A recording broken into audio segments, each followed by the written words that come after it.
அந்த மேக கூட்டங்களிலே அந்த சமுதாயம் அழிக்கப்படுவதற்கு சில அடையாளங்களை காட்டுகிற பொழுது அந்த மக்கள் சுதாரித்து விடுகிறார்கள். யூனுஸ் எதை பற்றி நமக்கு எச்சரிக்கை செய்தாரோ அந்த அடையாளம் தெரிகிறது. நம்ம எல்லாரும் அல்லாஹ்விடத்திலே மன்னிப்பு கேட்ட வேண்டியதுதான். திருந்துறாங்க, வருந்துறாங்க. உடனே அல்லாஹ் அவர்களை மன்னித்து விடுகிறான்.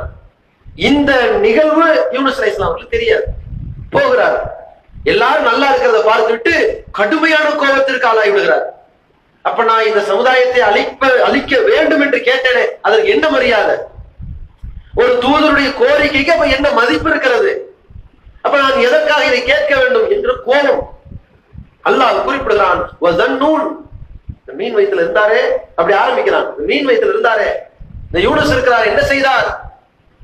இது முகாலிபன், கோபித்து கொண்டு போனார். ஊரை விட்டு போனார். எங்கே? கோபித்து கொண்டு போனார். அவர் நினைத்துக் கொண்டார் அவர்